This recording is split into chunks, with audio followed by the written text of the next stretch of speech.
Right.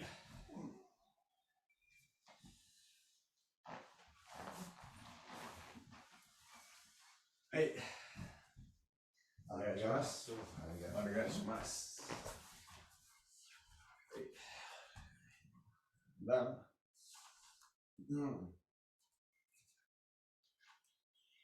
And side to side.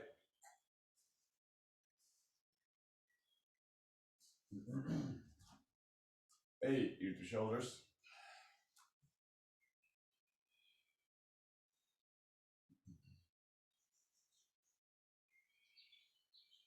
Circles one way.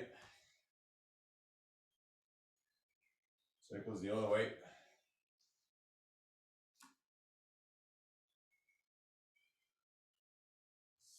Your arms.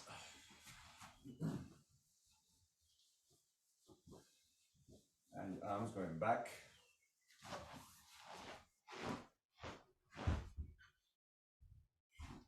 And come in.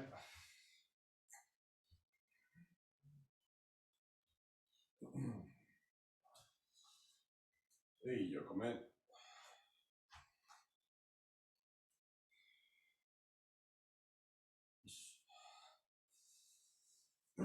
Hey, stretch one side. Stretch the other side. Crossing one side. Crossing the other side. And close. Hey, that's lucky.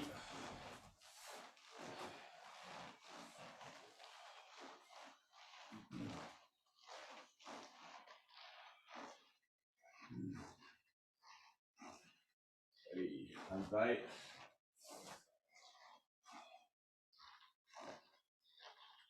Yoho.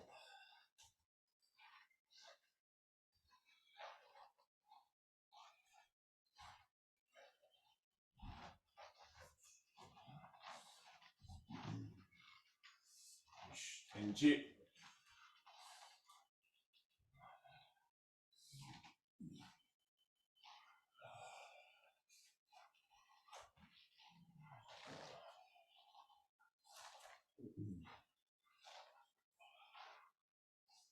Yoko.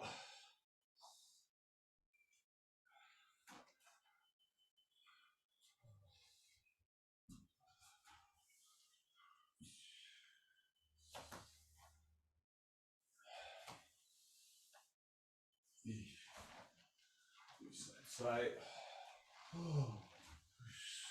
Deep breathing. Breathing in. Out. Breathing in.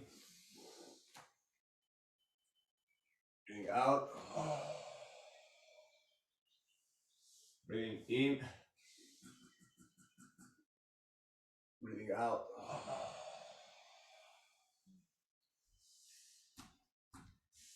Hey, cow.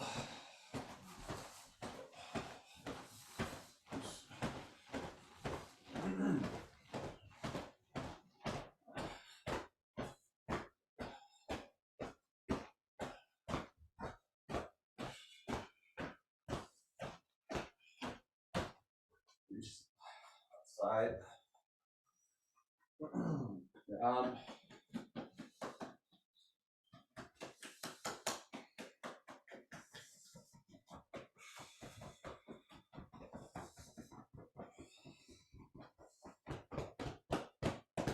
Either side.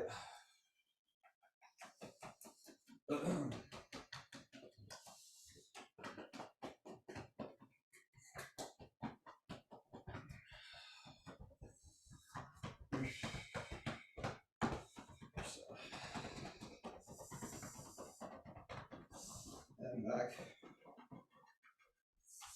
And outside. Side. Outside. Inside. And back. And the front. And the back.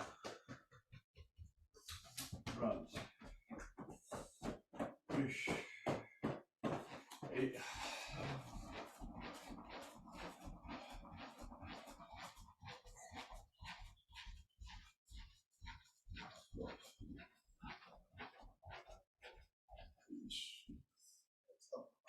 forward, and down.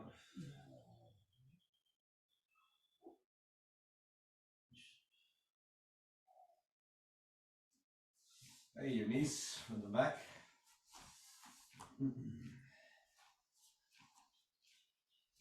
Circles one way. Circles the other way.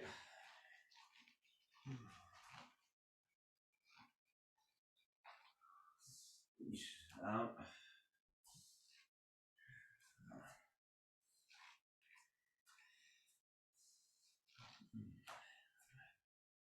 Hey, open your toes. Down.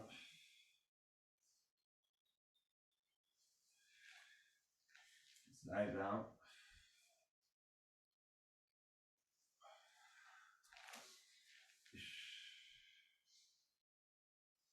And down. Hey, breathing in. Breathing out. You. Go. Time, cue. Go.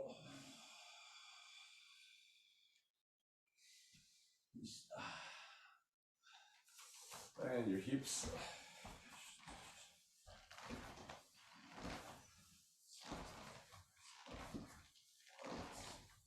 And inside presence.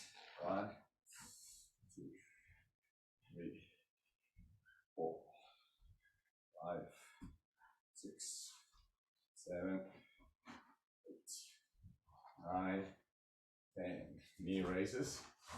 1, 2, 3, 4, 5, 6, 7, 8, 9, 10. Side knee raises.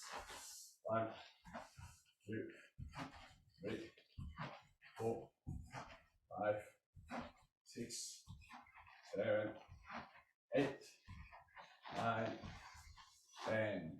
Side leg raises. 1, 2, 3, 4, 5, 6, 7, 8, 9, 10. Side. 1, 2, 3, 4, 5, 6, 7, 8, 9, 10. Good. Keep hinge your shoulders back, hands on chest, keep your eyes up. 1, 2, 3, 4, 5, 6, 7, 8, 9, 10. Inside. 1, 2, 3, 4, 5, 6, 7, 8, 9, 10. So basic mobility drill now for Iriminage, for taking ukemi for Iriminage. So what happens with ukemi for Iriminage? Normally we, shomenuchi or ski or whatever, we enter, our partner takes our back, we step, we hinge, protect our hands, shoot our leg, and get up. It's a very basic movement, but the lack of understanding on our body sometimes kind of makes it more difficult than what it is. So you just remember that I will shomenuchi. My partner is behind me somehow. I pivot. So I step, I pivot, come down, leg down, and this is very important. Your leg doesn't get stuck here. Your leg passes forward, and then you have to get up. Okay. From that getting up is completely dependent on what's going to happen. Sometimes you get up and you're going to take ukemi, so your partner applies iriminage here, and then you take ukemi, or sometimes you enter with your own hands to apply kaishiwasa. You have to return the energy. But the important thing is, and it's not so much the ukemi or the kaishiwasa, which is the last part, is how do you get there in order to have an efficient ukemi or an efficient kaeshiwas. Okay, so let's just do this slowly. Okay, so we attack, shomeruchi, stepping in, pivot, hip hinge, hands down, protect your knee on the way down. Okay, all the way down, putting your knee down on the floor, shooting the leg and coming up. Okay, and to the side, shomeruchi, stepping in, pivot, hands down, protect the knee, pass the leg, get up. Time, shomeruchi, step, pivot, hip hinge, take the knee, pass the leg, get up. Same time, shomeruchi, stepping in, hinge, take the knee, pass the leg, and get up. Right? So that again, when we practice with a partner, it doesn't look quite as solid as elegant or as set as that.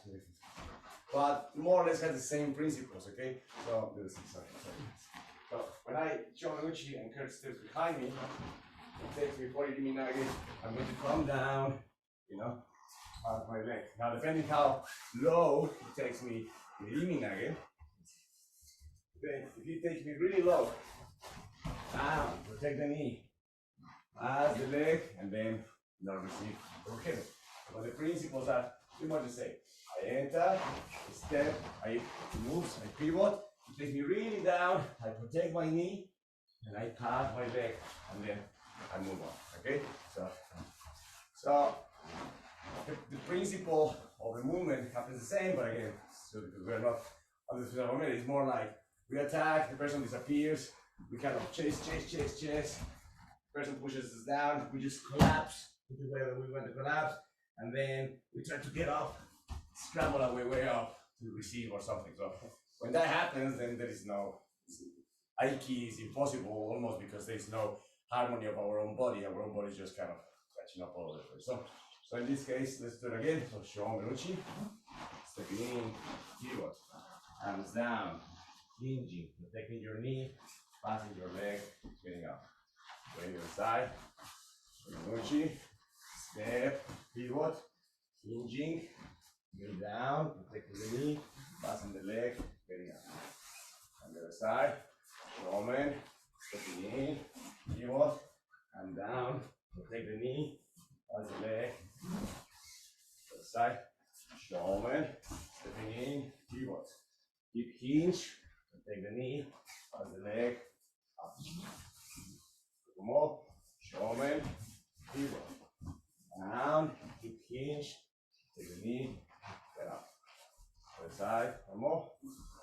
Shomen, stepping in, pivot, down, take the knee, pass the leg, and go up. Okay?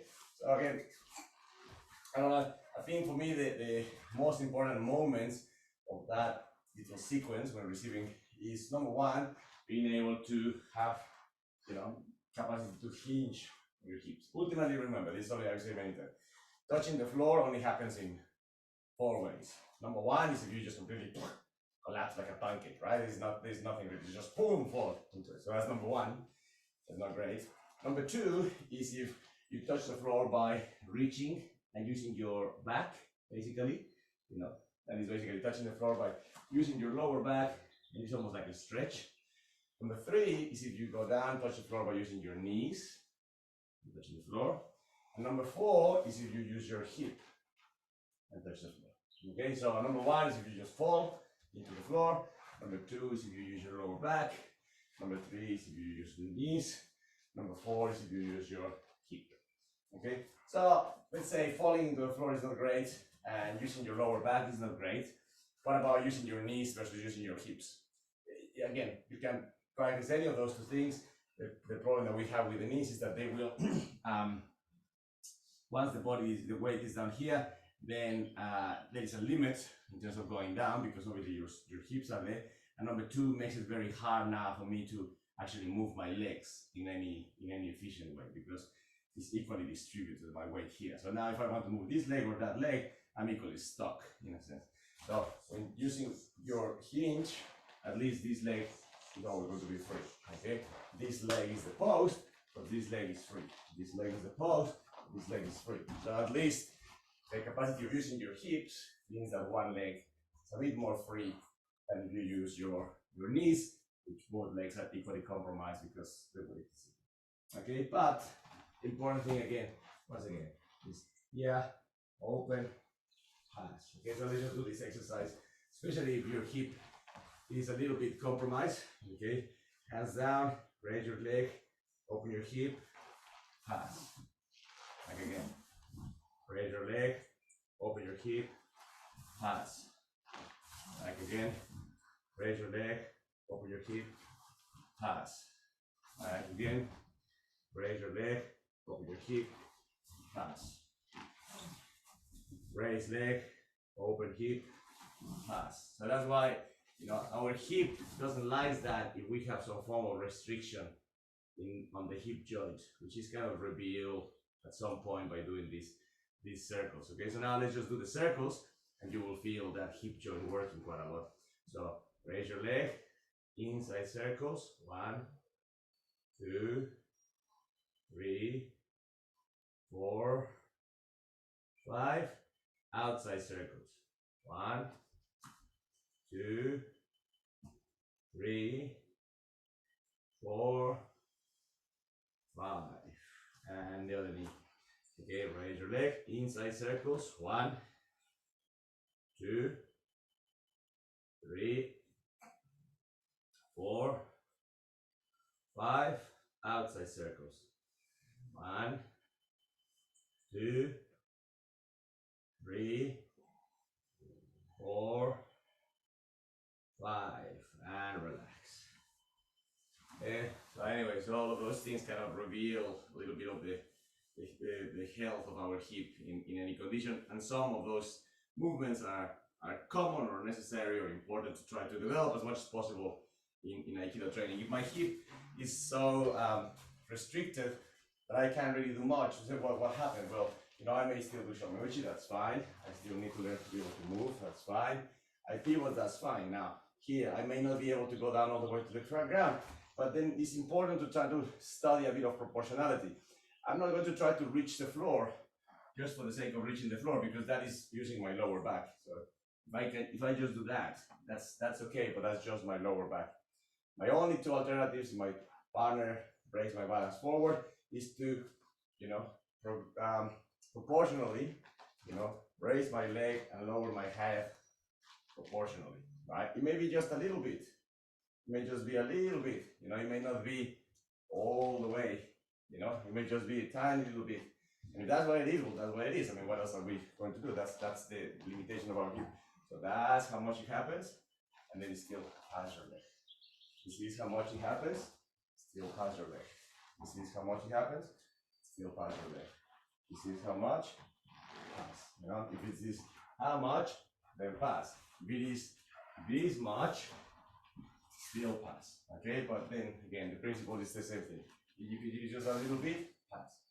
A little bit, pass, and so on. Okay, so it be a little bit of movement, could be a lot of movement, but just depending how our condition is. Okay, back stretch. So forward, hips up, and hips down, hips up, hips down, hips up, hips down, hips up, hips down, and hips back. Okay, forward again, one more time, and hips up, and curving towards the front in plank position, feet together, okay, and pushing all the way down, holding, pushing all the way up, holding. When I say all the way down, I don't mean fully flat on the ground. I just mean maybe like a few centimeters off the ground if we can, okay? Pushing all the way down, holding your own weight, pushing all the way up, holding your weight. Remember, if you have to do this on your knees, Okay, that's perfectly fine. Holding your weight, pushing up, holding your weight. Okay, so the important thing at the moment is to see if we have some form of control on our own body weight. Obviously, the lower we go, you know, the more we depend on muscular strength. The higher we are, the more we can rely on skeletal structure. So when I'm here, apart from my core muscles engaged, it's mostly the alignment of my wrist, knee, elbow, and shoulder that is keeping me up. So I should be able to kind of stay here for some period of time without getting too exhausted. When I come here, that alignment has broken now. So now it's muscle engagement because there is no alignment anymore between with my joints. And if I go here, there is more muscle engagement. So that position is more difficult. Okay, so here shouldn't be too difficult because maximizing skeletal alignment. And once you break that skeletal alignment by bending, you start to engage core muscle stuff, not core muscle, so muscle strength in that sense. So that's why, in Aikido, the priority is to maintain skeletal alignment. That's why it's always this whole endless thing of keeping it in front of you, keeping it in front of you, keeping it in front of you, don't let it move back, and so on. Because as soon as anything moves out of alignment of our joints, we start to engage muscular strength. There's nothing wrong with it, but just it's a different type of strength. The more things remain aligned to you, the more we're using skeletal alignment. The classic example or kind of body trick for that is if we look at the Dori, and if my elbow is aligned to my hip, the more this alignment separates from my hip, the more I'm going to require the strength of my shoulder mostly. So if he pushes a little bit, the more I'm going to use the strength of my shoulder and my pecs in order to hold his position. The more this hand comes into alignment to my hip, even to the point where it connects to my hip, let's say this is the extreme version, and he pushes, then in that position, in that position there is no muscle strength, it's just skeletal alignment. It's my wrist connected to my elbow, and in this case my elbow connected to my hip, which is a much better thing than to my shoulder, connected to my hip, and my hip connected to my other hip, and then all the way down to the floor. Therefore this position requires no muscular strength, it just requires skeletal alignment. The more this alignment is broken, all the way, let's say, to this position, then now I require muscular strength of pectorals, of shoulders, of arms, and that's a different game. So that's why alignment is so important, okay? Because maximizes the skeletal structure, minimizes muscular strength, but perfect alignment is impossible in a certain sense. It cannot be maintained perpetually. So muscular strength is still necessary, but try to be minimized versus skeletal structure. So let's go back to this position again, on your knees or on your toes. If you are up here, you're possibly engaging your core muscles, which is fine, but then your arms should not really be feeling too much of a strain because you are aligned. Okay. Once you break your skeletal alignment and you go down, then you engage muscle strength. And it's fine. Try to hold for a few seconds.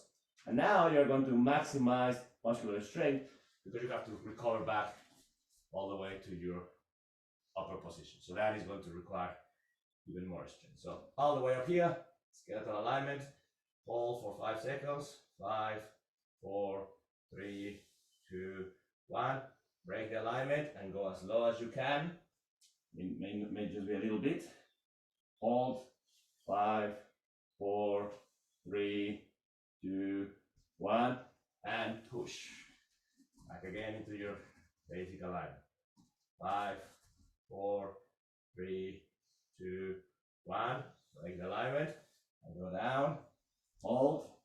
5, 4, 3, 2, 1. Push. Back and rest. Okay. So that's just a little bit of a reminder and example how skeletal alignment works in our body and why it is so important to be very careful with it. Let's play with another 2 exercises that will demand good skeletal alignment. Okay. in general. They eventually translate to training, because this is the reason why we hurt our ankles or tore ligaments or things like that when these alignments are not good. All right, so this time we're going to be in the same position. We're going to hop in halfway, okay, not all the way, halfway. We're going to open my knee to one side, and I'm going to extend my leg and hold. And coming back again, I'm going to open to the other side and hold. So now, the important thing in terms of alignment is going to be the two limbs that are posting. So in this case, this arm and this leg, okay? Those two limbs have a posting function. This is posting on this hand, this is posting on the leg. Those two posts make sure that they are your joints are as aligned as possible to maximize good skeletal structure. If your posting is deficient, by this being in some kind of weird kind of position, then that is not going to maximize skeletal structure. It's going to demand a lot of muscular strain. So maximize skeletal structure by keeping your arm as aligned as possible and your leg as aligned as possible. Okay, so hands up, open to one side and extend. Hold 5, 4, 3, 2, 1. In the middle, open to the other side and extend. 5, 4, 3, 2, 1. Middle. Open and extend. 5, 4, 3, 2, 1. Middle. Open, extend.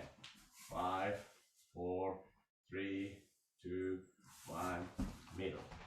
Open, extend. 5, 4, 3, 2, 1. Middle. Open, extend. 5, 4, 3, 2, 1. Middle and rest. All right. So today is all about alignment. So number one is the skeletal alignment that happens, in order to be able to use the limbs, especially efficiently. Okay, in this case, but also to open your knee before you create movement. So in this case, I'm going to open. This is going to be properly aligned now, and now I'm going to do my movement. During the week, we did a technique with the jaw. It was a ski with the jaw. We lower, we raise, and we apply a Maegeri, and then we projected the person into that direction. And then what I was trying to be, for people to be careful with, was that, before the projection, just after the kick, and before the projection, because we're going to turn that way and project the person into that direction, the first thing that has to happen in our body is not to rush the projection, but to make sure that we have good alignment. Once we have good alignment, then we move ahead with the projection, all right? So if we're in this position and I rush the projection, boom, for example, and my alignment is not good, not only the projection will be inefficient, but I also, run the risk of damaging my knee because I'm turning towards its direction without this being properly aligned. So the requirement was hands up, the jaw was here, pivot, align yourself first, and then boom, to go and enter. In the same way that in this movement, before doing the kick, the first important thing first is align, and then do the kick. Going back to the center, align, and then do the kick. Again, align, and do the kick. Okay, so the most important thing, I don't know, I guess that in baseball there's something to say about aligning yourself first before doing the hit. If you're out of alignment, whatever swing you have is going to be less efficient. So alignment, alignment, alignment all the time. So once again, hands down, okay, back stretch, jump halfway in, open one side, align, and extend. In the middle, open, align, and kick through. Middle, open, and kick through. Middle, open, kick through. Middle, open, kick through. Middle, open, kick through. Middle, open, kick. Middle, open, kick. Now let's do it one after the other. but hopefully now with the body education that we have to open before kicking, okay? 1, 2, 3, 4, 5, 6, 7, 8, 9, 10. Thanks. All right. Let's continue with that same exercise, but now let's challenge another alignment. Okay, so we're going to do the same thing. Okay, we're going to take there, be in the middle. We're going to open. We're going to kick through a line, and now we're going to send back, post, and get up. All right. So now the leg is forward. We're going to send it back into hand position, posting, and getting up. And then we're going to go on the way down, back, middle, and then do the same thing on the other side. Now the important thing is going to be this. This alignment is important because your arm is your post, your leg is your post. When we shoot back here, make sure that this foot is not in a weird position before it becomes a post. For example, that's a terrible position of the foot. As you know, it's completely out of alignment. And if I transfer my weight, which at the moment is on my hands, if I transfer my weight into my foot, into that foot alignment, I run the risk of hurting myself because it's all everywhere. So when your hips, when you kick, coming back, posting. Now, do your posting and make sure that that alignment is as good as it can be before releasing and transferring weight.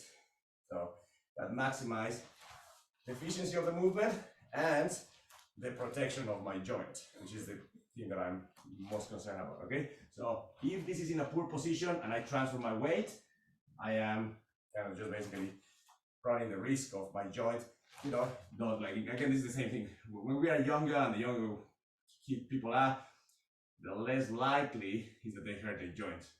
You know, they still hurt their joints. You know, we just recently had a very young person from our children class just hurting their foot because on the way up of a roll, decided to come up in a weird position and then come up, right? So again, you know, depending on if you're very young, if you're going to transfer your weight in ukemi, for example, from here to here, make sure that the posting leg is in the best possible position. If this posting leg is in a less than optimal position and we rush the getting up, we run the risk of hurting ourselves badly. So that's why in ukemi, that's your posting leg, that's as good as it gets, that's in a good position. Okay, let's go. But many times we rush that and then, so and this is how it happens. Okay, that was mostly because of alignment. So down, hands down, okay, middle, so it's not open, keeping through, extend, sending your leg back, post. Take a second to make sure that it is in the best possible posting position and getting up. Good. So down again, hands, down again. Now this is going to be your post, keeping through, and middle. Good. Open the other side, keeping through, send your leg back, take a minute to make sure that it's in a good post, and getting up. Good. Down, replace post of the leg with post of the hand. Through and middle. Yeah. So once again, open, pass, retract, good post, up, down, open, and middle. Open, keep through, back, post, up, down, post, and keep through, middle, open, pass, back, good post, up, down, hand, keep through, middle, open, hand, back, post, up, down, post, back, middle, and rest. Okay. So in mobility training, it's very common to hear the phrase of you have to own the movement. You know, you have to own the movement. And that means